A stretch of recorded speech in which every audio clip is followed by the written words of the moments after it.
اهلا وسهلا بكم متتبعين ومتتبعات في القناه. كنتمنى لا فيديو ديالي اليوم يلقاكم في احسن الاحوال ان شاء الله. اليوم جبت لكم فيديو جديد. جبت لكم وصفه من وصفات ولاد حريز معتمده عندهم في الفصل الشتاء. وحاليا احنا راه في فصل الشتاء وكاين البرد، وبطبيعه الحال راه كل الكبير والصغار كيمرض بالكحه ولا السعال. بالنسبه لولاد حريز كيديروا هذه الوصفه لعلاج الكحه اولا الكحبه اولا السعال.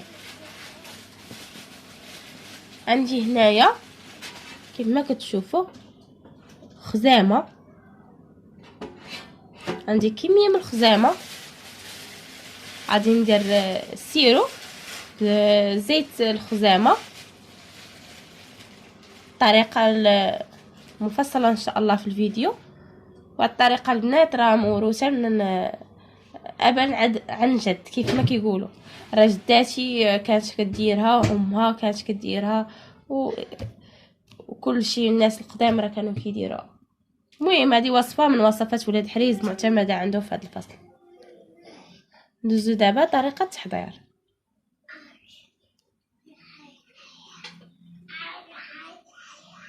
هانتوما البنات من بعد ما نقيتها غسلتها على هذا الشكل. هانتوما شوفوا الحجر اللي كيبقى لتحت والتراب، باش نديرو شي حاجه اللي ما ضرناش، تنفعنا وما ضرناش.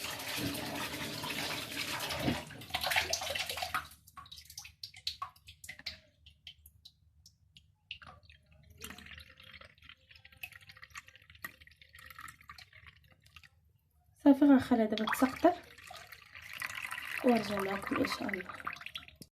هانتوما البنات من بعد ما صفيتها درتها في كاسرونه. غادي نضيف ليها كاس زيت العود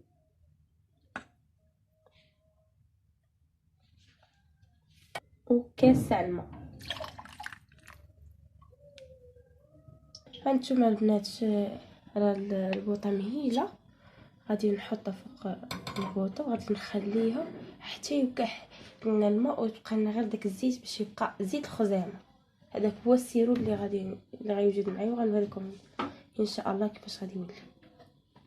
وبالنسبه اللي عنده الثومه يضيف هكا في الصوص بقشره ديالته على هذا الشكل، حتى هو كيطلق المنافع ديالو في هذا السيرو.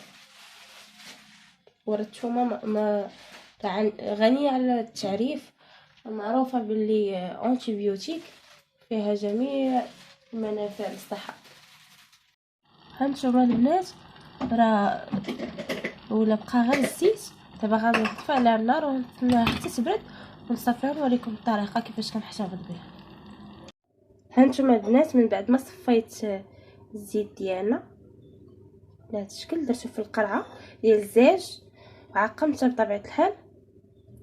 وبالنسبه للكبار واخا يشربوه هكا، ولكن الا بغينا نعطيوه الدراري الصغار ضروري نزيدو شويه العسل الحر.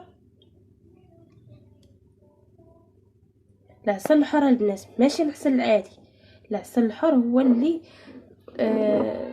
فيه فوائد، تا هو راه كيحيد الكحبه، عنده بزاف الفوائد ديالو. هانتوما البنات راه هذا هو السيرو ديال الخزامه، هذا هو الشكل النهائي ديالو. نتمنى لا فيديو ديال اليوم ينال الاعجاب ديالكم. ما تنساوش ديروا لي لايك وتابوناو معايا في القناه. ومرحبا بكم.